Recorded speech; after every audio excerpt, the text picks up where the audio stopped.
ہیں پاکستان کا موجودہ نظام اور حکمران 100% ناکام ہو گئے ہیں۔ نہ یہاں نہ امن و امان بہتر ہے، معیشت مسلسل روب زوال ہے، اور قانون کی حکمرانی نہیں ہے۔ غریب کے لیے ایک نظام اور مالدار اور VIP کے لیے دوسرا نظام۔ یہاں چہرے بدلتے ہیں، نظام نہیں بدلتا۔ پارٹیاں بدلتے ہیں لیکن چال نہیں بدلتا۔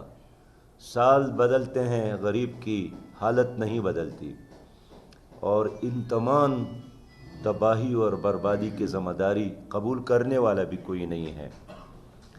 PDM کے لوگ جب حکومت میں نہیں تھے تو بلاول نے بھی مہنگائی کے خلاف جلوس اور مارچ کیا تھا، مولانا فضل الرحمان صاحب نے بھی احتجاج کیا تھا، مارچ کیا تھا، اور اسلام آباد پر دھرنا دیا، لیکن آج وہی لوگ خود حکومت میں شامل ہے اور اس تباہی اور بربادی پر بالکل خاموش ہے، ذمہ داری قبول کرنے کے لیے تیار نہیں ہے۔ اور جماعت اسلامی نے الحمدللہ ہر لمحے اور ہر مصیبت کے وقت عوام کا ساتھ دیا ہے۔ مہنگائی کے خلاف ہم نے لاہور سے لے کر اسلام آباد تک مارچ کیا، مسلسل جلسے اور جلوس کر رہے ہیں، اور آج بھی ہمارا مطالبہ یہی ہے کہ رمضان کی آمد ہے تو جس طرح مغربی دنیا میں کرسمس کے دنوں میں ضرورت کی چیزوں میں 50% کمی ہو جاتی ہے، پاکستان کے حکمرانوں کو بھی چاہیے کہ کم از کم خوراک کی جو چیزیں ہیں، غریب عام آدمی کے استعمال کی جو چیزیں ہیں، ان کی قیمتوں میں کمی لائے۔ وزیر اعظم صاحب نے اعلان کیا تھا کہ دل چاہتا ہے کہ اپنے کپڑے بیچوں، لیکن اس کے کپڑے تو سلامت ہے، پوری قوم کو بے لباس کیا ہے۔ اور اس سے زیادہ بے عزتی اور کیا ہو سکتی ہے کہ وزیر اعظم کہتا ہے کہ IMF والے ہمیں ناک سے لکیر کھینچنے کے لیے کہتے ہیں۔ متحدہ عرب امارات کے صدر سے ملاقات کی، یہ میری بات نہیں ہے، خود وزیر اعظم صاحب کہتے ہیں کہ پہلے تو نہیں چاہتا تھا کہ ان کے لیے قرضے کے لیے کہہ دوں، لیکن پھر دل بڑا کر کے اور بڑا بھائی کہہ کر پھر میں نے 1 ارب کے لیے کہہ ہی دیا اور منت کی۔ تو ایک طرف یہ صورتحال ہے، اور دوسرے طرف ہمارے حکمرانوں کے عیش اور عشرت میں کوئی کمی نہیں آئی، پروٹوکول کلچر میں کوئی کمی نہیں آئی۔ 85 افراد پر مشتمل کابینہ بنایا ہے، اس کی کیا ضرورت ہے؟ بڑے بڑے گھر ہے، یعنی ہمارے جو گورنرز ہیں ان کے گھر امریکہ کے صدر کے گھر اور وائٹ ہاؤس سے بڑے ہیں، ڈپٹی کمشنر کے جو بنگلے ہیں اور DCs اور SPs جن گھروں میں رہتے ہیں وہ برطانیہ کے وزیر اعظم کے گھر سے کئی چن زیادہ ہے۔ ان کے تو گلی نمبر اسٹریٹ میں برطانیہ کے وزیر اعظم کا ایک چھوٹا سا گھر ہے۔ ایک وزیر اعظم کے بچے زیادہ تھے تو ان نے درخواست کی کہ مجھے کوئی 2 کمرے اور دے دے، لیکن یہاں آپ دیکھتے ہیں کہ 700 کنال پر مشتمل گھر میں گورنر رہتا ہے، 104 کنال پر مشتمل گھر میں کمشنر رہتا ہے، DC رہتا ہے۔ تو یوں لگتا ہے کہ جس طرح یہ ملک انہوں نے فتح کیا ہو، اور یہ ہمارے ملک کے بے تاج بادشاہ ہے۔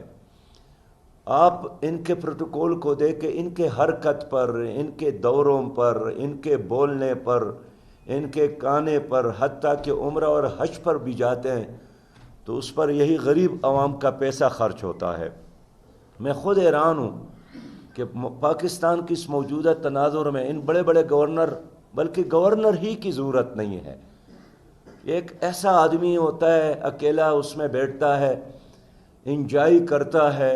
گورنر ہاؤس میں جولے ہوتے ہیں، چڑیا گھر، اور بس خوراک اور عیش اور عشرت کے بڑے بڑے فنکشن ہوتے ہیں۔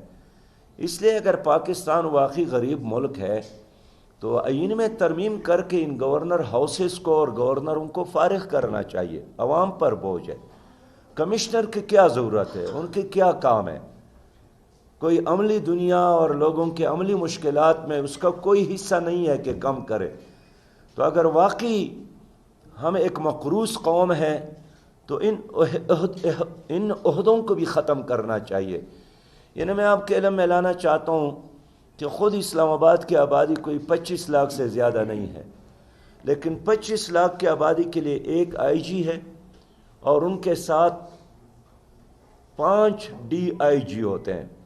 وہ خود کہتے ہیں کہ ہم اس کی کوئی ضرورت نہیں ہے، لیکن بیوروکریسی نے اپنے آپ کو ایکوموڈیٹ کرنے کے لیے یہ نظام وضع کیا ہے، اور یہی وجہ ہے کہ پاکستان روز بروز ان اخراجات کی وجہ سے غریب سے غریب تر، بد سے بدتر، کمزور سے کمزور تر ہوتا جا رہا ہے، اور ان لوگوں کو اس کا کوئی احساس نہیں ہے۔ نہ ان کے مراعات میں کمی آتی ہے، ان کی تنخواہوں میں کمی نہیں آتی، ان کے پروٹوکول میں کوئی کمی نہیں آتی، سارا بوجھ غریب عوام برداشت کرتا ہے۔ اس ملک میں ادارے بھی بالکل تباہ ہو گئے۔ نیب کا ایک ادارہ تھا، احتساب کے لیے بنایا گیا، پھر خود حکومت نے قانون بنایا کہ 39 کروڑ سے کم وہ کسی چیز پر ہاتھ ہی نہیں ڈال سکتا۔ اب وہ نیب کا سارا نظام موجود ہے، دفاتر موجود ہے، آفیسرز موجود ہے، مراعات لیتے ہیں، لیکن دفتروں میں مکیاں مارنے کے لیے بیٹھے ہیں، کوئی کام نہیں ہے۔ معزز صحافی حضرات، اس لیے ہر روز پاکستان کے عوام کے لیے مصیبتوں کے ساتھ آتا ہے۔ آج کے دن بھی حکومت نے 14.15 یعنی 14 روپے اور 15 پیسے فی یونٹ بجلی میں اضافہ کر کے ایک نیا جھٹکا دیا، لیکن ان کے اپنے شاہانہ خرچ اسی طرح جاری ہے۔ ہمارے قریب ایک اور ملک ہے، غریب ملک تھا، لوگ اس کو عالمی بکاری کہتے تھے، بنگلہ دیش کو، لیکن ہمارے ہاں شرح غربت میں مسلسل اضافہ اور وہ مستحکم ہو رہے ہیں۔ یعنی آج آپ وہاں دیکھیں کہ شرح مہنگائی 7% ہے اور ہم 42% پر آ گئے۔ ان کے برآمدات 58 بلین ڈالر ہے، ہم 23 بلین پر آ گئے، 23 بلین ڈالر پر آ گئے۔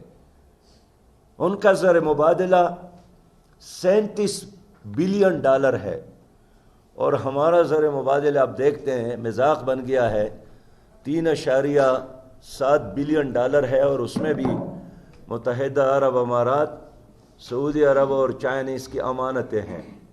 تو یہ تباہی اور بربادی آخر ہے کس وجہ سے؟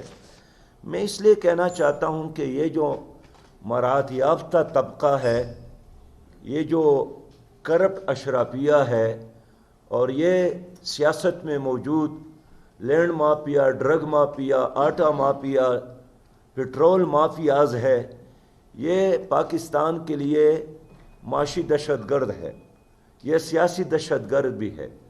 انہوں نے تمام اداروں کو تباہ کیا۔ اب عدلیہ کو دیکھے کہ دنیا کے 180 ممالک میں آپ کی عدلیہ 128واں نمبر پر ہے کارکردگی کے لحاظ سے، لیکن مراعات میں ٹاپ 10 میں شامل ہے۔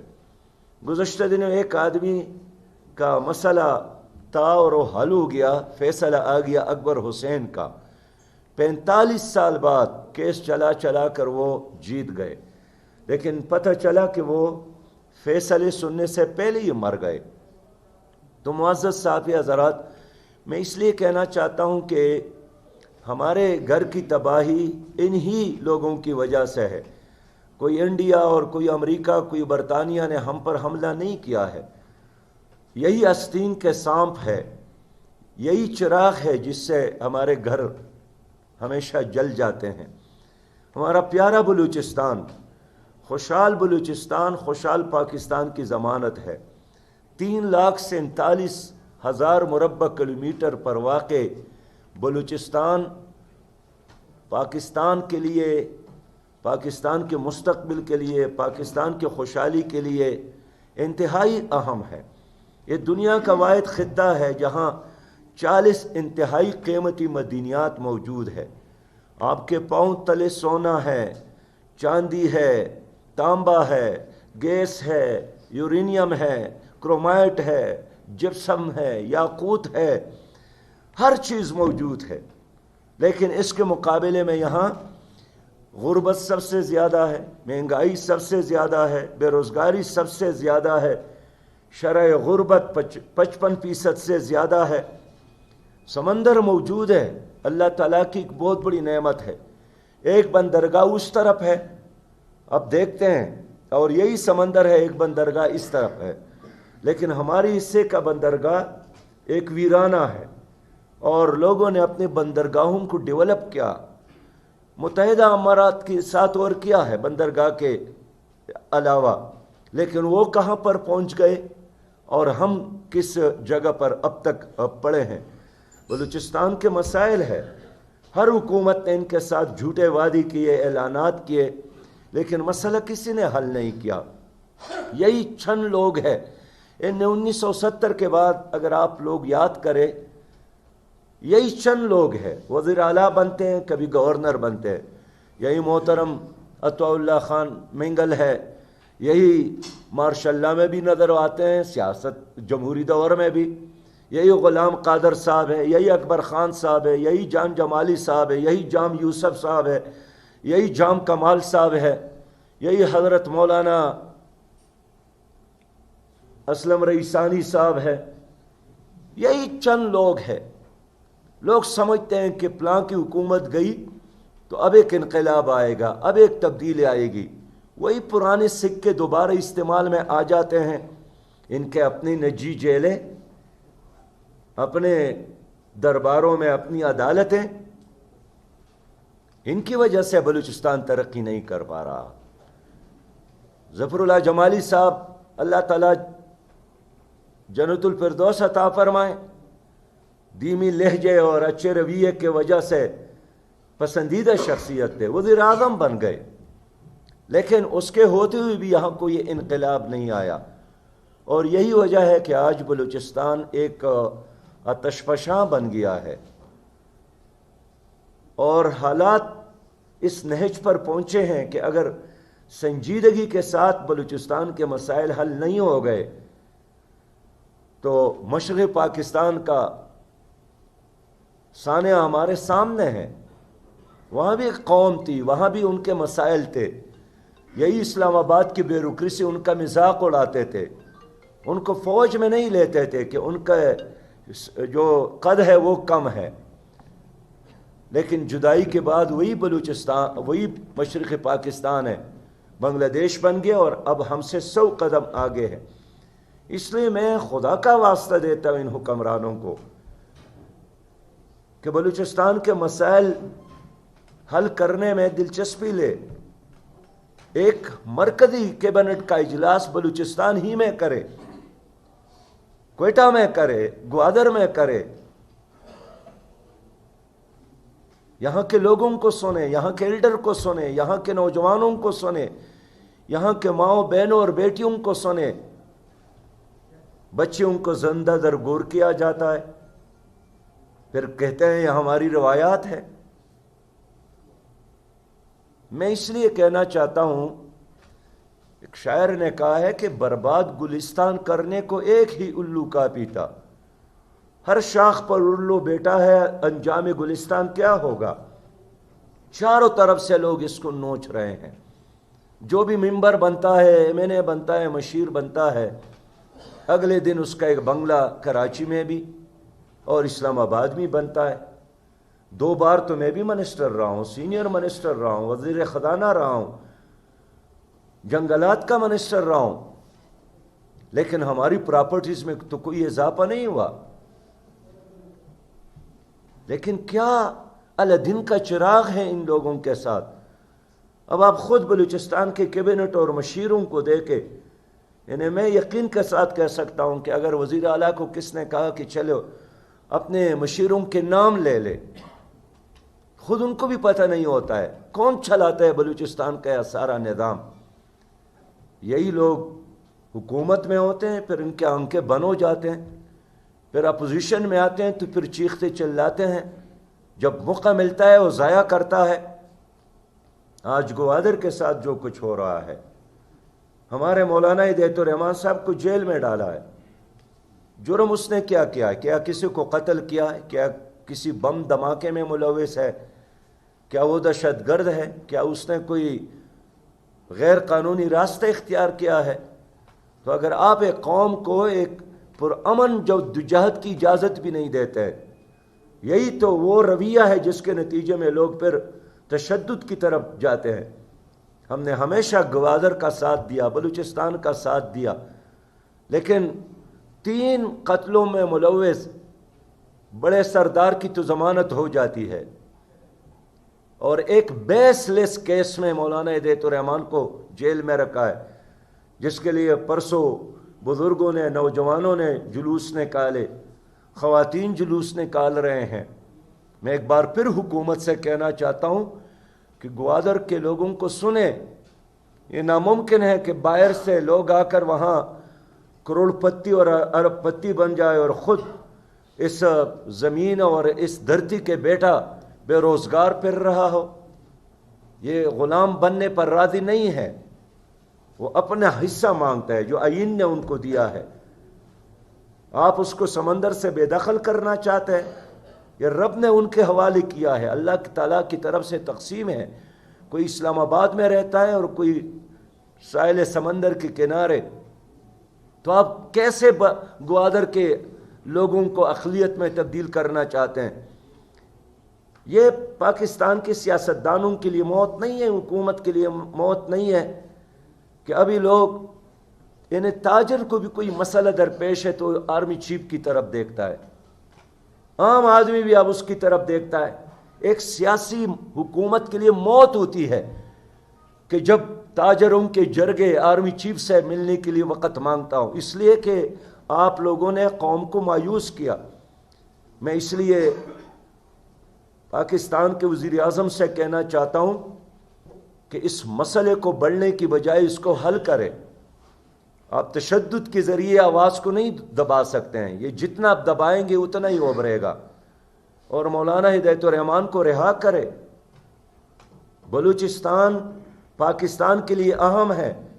میں نے کسی بلوچ نوجوان کو سی پیک کا مخالف نہیں پایا، لیکن وہ ضرور کہتے ہیں کہ اس منصوبے سے بلوچستان کے عوام کو فائدہ ہونا چاہیے۔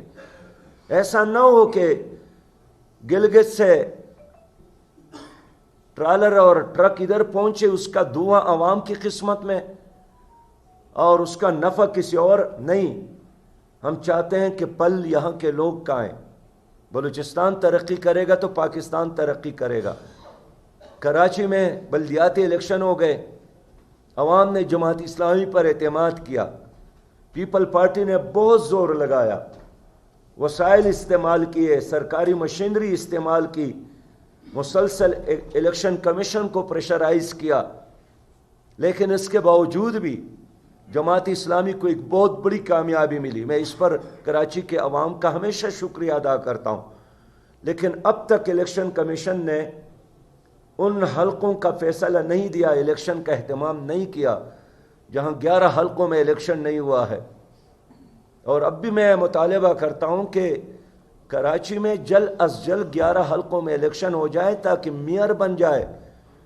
کراچی کی ترقی پورے ملک کی ترقی ہے، یہ ایک چھوٹا پاکستان ہے۔ کب تک آپ کراچی شہر کو اپنے میئر سے محروم رکھیں گے؟ بلاول صاحب نے اعلان کیا تھا کہ میئر ہمارا لاڈلا ہوگا۔ میں کہتا ہوں کہ میئر لاڈلا نہیں ہوگا، میئر کراچی کے عوام کا ہوگا۔ اتنا عرصہ گزر گئے الیکشن کے باوجود، خود بلوچستان میں بھی الیکشن ہو گئے ہیں، لیکن بلدیاتی اداروں کو مستحکم نہیں کیا گیا، ان کو اختیارات نہیں دیے گئے۔ معزز صاحب حضرات، اس وقت عدالت نے 2 صوبوں میں الیکشن کے لیے کہا ہے، لیکن حکومت تیار نہیں ہے، ادارے بھی تیار نہیں ہیں۔ ہمارا یہی مطالبہ ہے کہ الیکشن کے علاوہ اور کوئی راستہ نہیں ہے۔ مرکز میں بھی نگران حکومت قائم کیا جائے اور باقی 2 صوبوں میں اور پی ڈی ایم قربانی دے، آپ کی حکومت نہیں چل رہی ہے، اور ایک دن الیکشن ہو، عام الیکشن ہو، جنرل الیکشن کا اعلان کیا جائے، جب آپ خود کہتے ہیں کہ پیسہ نہیں ہے اور خزانہ خالی ہے، اور الیکشن پر 72 ارب سے زیادہ خرچ آتا ہے، تو جزوی الیکشن کی بجائے ایک جنرل الیکشن کا اعلان جماعت اسلامی کا مطالبہ ہے۔ جماعت اسلامی جمہوری جماعت ہے، پروگریسو جماعت ہے، ایک اسلامی اور نظریاتی جماعت ہے۔ اس ملک کو جدید اسلامی ریاست بنانا جماعت اسلامی کا منشور اور پروگرام ہے۔ سارے لوگ آزمائے گئے۔ یہ جو میں یہاں آیا ہوں، کل سے لوگ کہتے ہیں کہ اس مہنگائی پر کوئی پارٹی بات نہیں کرتی، تو کون بات کرے؟ سب کے سب تو حکومت میں شامل ہے۔ پی ڈی ایم کی حکومت ہے مولانا فضل الرحمان صاحب کے قیادت میں، پی ٹی آئی سے تعلق رکھنے والے صدر بھی موجود ہے، گلگت بلتستان اور کشمیر میں بھی ان کی حکومت ہے، یہاں بھی حکومت میں شامل ہے۔ اس لیے سب کو اپنے مفادات عزیز ہے۔ مہنگائی اور بے روزگاری اس کا مسئلہ ہے ہی نہیں۔ جماعت اسلامی عوام کی ترجمان جماعت ہے، اور ہم عوام کا کیس لڑ رہے ہیں، چوک اور چوراہوں میں بھی اور ایوانوں میں بھی۔ اور میں صحابی حضرات سے بھی درخواست کرتا ہوں کہ اپنے بچوں کے مستقبل کے لیے ایک محفوظ جدید اسلامی پاکستان بنانا، ایک ترقی پسند اور روشن پاکستان بنانا، یہ ہم سب کے فائدے میں ہے۔ بہت شکریہ۔